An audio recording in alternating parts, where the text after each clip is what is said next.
सूर्यनगर श्री प्रताप चंद्र नायक। मान्यवर बाचस्पति महोदय, कविस्वजन निर्वाचन मंडल बेगुनियापड़ा सहर जोटा कि ब्लॉक हेडक्वार्टर सेठारे गोटे प्राथमिक स्वास्थ्य केन्द्र अच्छी जोटी दीर्घ दिन है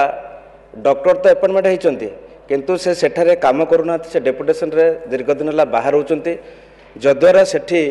साधारण जनता स्वास्थ्य सेवा बहुत व्याघात होची से सेवा पाई पारना प्रत्येक समय बाहर जाकरी चिकित्सा करा पड़ुची जोटा कि हैरान हरकत होती ताहा सहित सेठी जो प्राथमिक स्वास्थ्य केन्द्र अच्छी ताकू जदि गोष्ठी स्वास्थ्य केन्द्र रूपांतर करेंगे निश्चित भाव सेठिकार जनता उपकृत हे और स्वास्थ्य सेवा पाइपर मु आपण माध्यम अनुरोध करुच्ची मंत्री महोदय को आपको जदि कार्यकारी करेंगे निश्चित भाव लोके उत्तम स्वास्थ्य सेवा पाइपर। धन्यवाद।